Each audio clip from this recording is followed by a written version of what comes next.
Hey, what's going on there, YouTube? This is SEL0320 representing JVS. So I'm back here for a first reaction. Normally, each first reaction is always a non-spoiler review. So I'm going to come out with a spoiler review in a little bit. But the name of this episode was A Legion of Horribles. It's the weirdest name ever. The 21st episode of the second season. But by far, this was a great episode for a lot of different reasons. I mean, as you probably saw in the previews, Fish Mooney is back. Now, the capacity that she's back is even crazier. What Hugo Strange has been able to do as far as cell regeneration or bringing people back to life in general, it's got some interesting implications, and I like the way that the show is pushing it, because honestly, people that have died that we remember from the show can easily be brought back, and it's actually really gratifying, especially seeing like people like Kat's friend that you saw in the last episode, how she has this dope sequence where Kat is confronting her and she really has no choice but to try to defend herself. Like, what comes out of that is epic. Even Fish Mooney has this really epic moment too, and it's like, dude, these villains are just going in.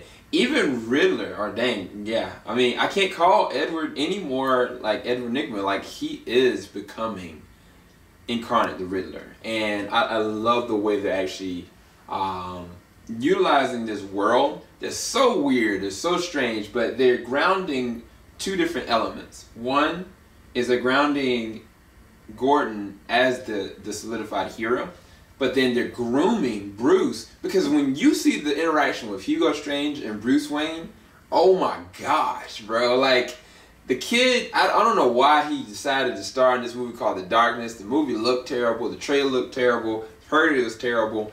He's a better actor than that. I mean, what was that show with him and the dude from 24? He even did a good job with that. Focus, I think that's the name of it.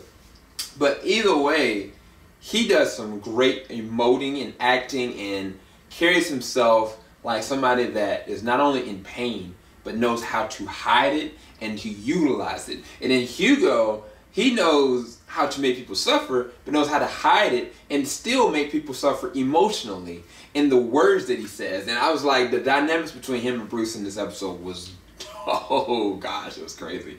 So there's a lot going on. I can't wait for the season finale. The thing about this show, you have to realize, you can't take it so literally. You just can't. Like, if you really were trying to compare this to what you've seen before in the past, or what you've seen before in the comics, they do not line up. They are not canon. I mean, some of this stuff is just comedic. It really isn't derived from any kind of like real sense. But then the other side of that is they're not afraid to go there as far as the gore, as far as the violence, as far as the death.